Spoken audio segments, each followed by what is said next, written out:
How to increase traffic and rank higher on Google. Well, let me share with you some tips. Tips to rank higher and increase traffic. Produce great content. I cannot stress this enough. If you produce, like, let's say, an awesome post that really helps people, people are going to be drawn to it. They're going to talk about it. They're going to want it to share with their friends. So it's not just a post where you write something. It could be a great picture. It could be a great video or a great demo video that somebody like Ashton Kutcher decides to share because he thinks it's cool.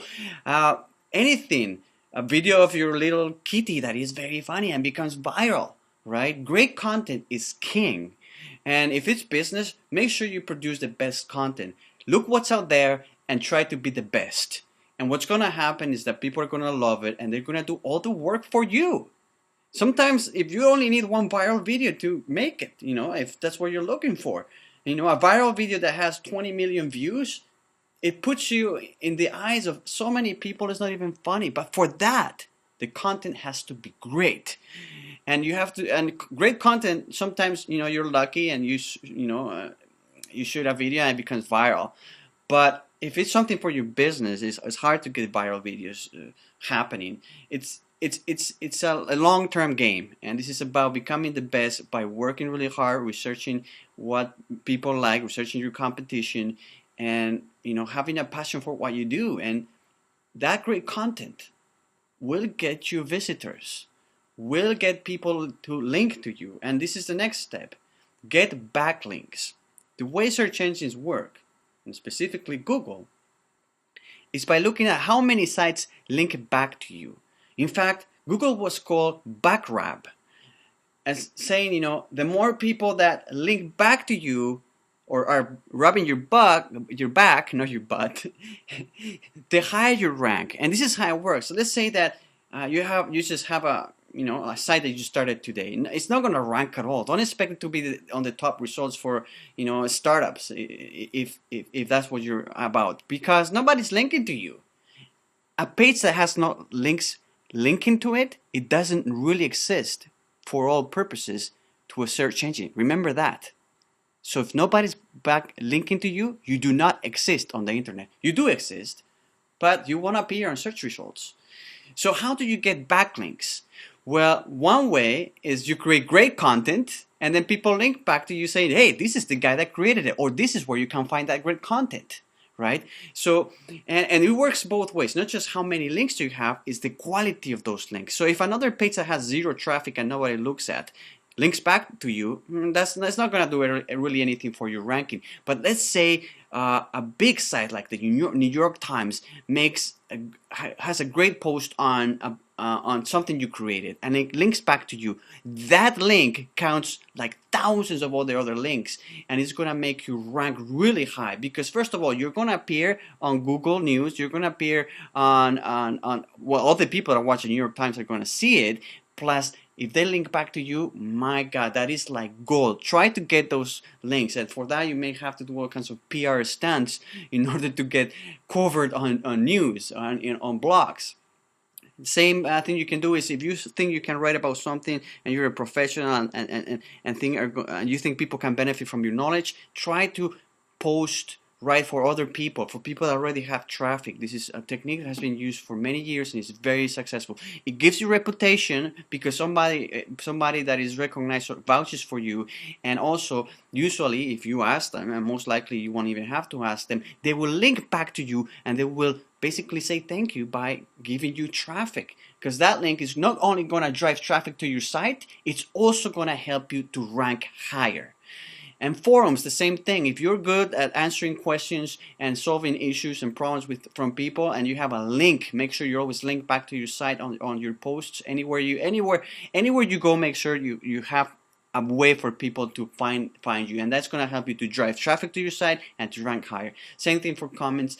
Comments sometimes, because everybody spams with comments, they have what they call a no follow rule, which is search engines do not really count those for ranking higher, but people still can click on them, which means they can drive traffic to your site. So imagine you're posting on a big site like TechCrunch, and you have some good insight about whatever was written, and then people click on your name, which should link back to your business site or to whatever site you want to drive traffic to. That's going to help you drive traffic. But for that traffic to happen, make sure you produce great content. All right. Next, use SEO, search engine optimization.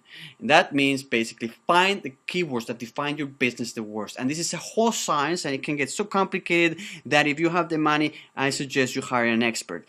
But basically, if if your business is about creating cupcakes in Vancouver, those two words have to be in your blog all over the place. And it doesn't work just to copy and paste them a million times, right? Because Google, the search engines are very smart, and they've tried to, so many people, they've tried to fool them. It's not even funny. So as long as there's relevant content, it's great content, and you're using relevant words and keywords in the right places. The right places are usually the title. Make sure your blog posts have titles, and the titles on blog posts are the most important thing, sometimes even more important than the actual content. Why? For two reasons. Search engines look at the titles more than the content, because the title is really what your post is about. So if you say cupcakes in Vancouver are awesome in your title, well, that's going to count more than if you put cupcakes in Vancouver within the text of your post. And that's what you have to do, right? And find those keywords and make sure that they're put in the right place. And sometimes you need to get Google AdWords, and Google AdWords you can pay for those keywords to drive traffic to your site. That's another way. That's the paying way of getting traffic, and many people do it. And the way it works: sign up for a Google AdWords account, okay, and then this is could be another chapter by itself. But basically what you do is find those keywords, find whether they have traffic or not, and then set yourself a daily budget, let's say $10, $100 a day, whatever you want, and Google will put those ads, on search results, on the sponsor ads, and they will basically drive you traffic. I've tried that before. I don't use any AdWords right now, but almost I could get a visitor percent. So $5 a day of Google AdWords on the average can get you anywhere from 100 to up to 500 visitors. And depending on your conversion ratio, which means how many people become buyers of your product or subscribers of your service, which is usually anywhere from 1 to 2% or higher, that means if you get 500 visitors, or let's just say for simplicity 100 visitors a day on your site, that means that 1% of those become customers or clients. It's one customer or client for every 100 visitors. That's why traffic is so important. Social media is the current revolution after search. Is social media, and Facebook has demonstrated it with over 800 million users. Basically everybody that uses the internet is using social media, whether it's Facebook, Twitter, and now Google Plus, the top content on social networks. And basically the way it works: you create your Facebook page, create your Twitter account, create your Google Plus account, and go to number one, produce great content, and make sure you link back to your site, and make sure you're using the relevant keywords. And the beautiful about social media, and this is how can I explain it to you. The more followers you have on Facebook and Twitter and Google Plus, the bigger your audience, right? And there's something about the audience from social media. It's the best audience you can have. Especially if they're people that really, if they're following you because they care about your product somehow. They're either your friends, your family, or they're people that saw your content and they just want to get more of it, right? So this is good because imagine you have 100 Facebook followers. Anytime you post something on your Facebook page, 100 people get to see it, right? 100 people that like your content. So if it's really good, let's go back to number one. If it's great content, they'll be very likely to share it. But they'll share it to their friends, and their friends trust them more than they trust you. And they'll be more likely to pay attention to it because, oh, my friend Mike shared this on Facebook. Must be really good.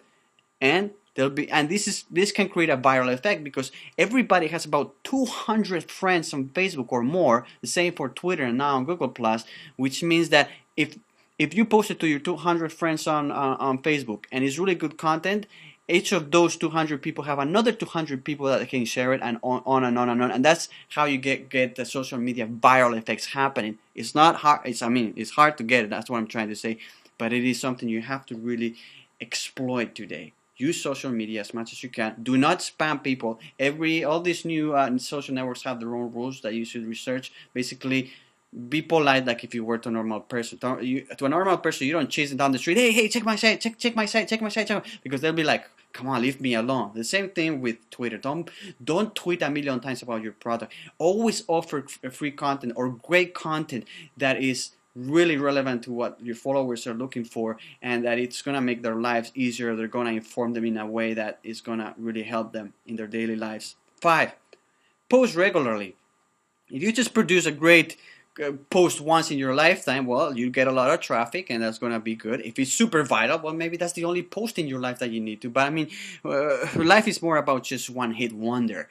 And if you're really passionate about you want it, and if you want to create a long-lasting business, you must make sure that you post regularly. Whether there are posts on your blog post, whether it's producing great content, like in my case, videos, or if you're a photographer, pictures, whatever is your product.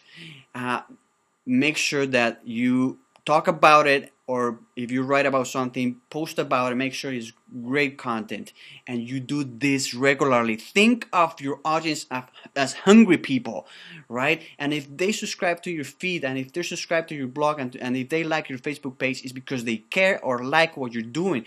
That means that they're most likely wanna listen or hear or know what more about you, which means you have to post regularly, at least once a week.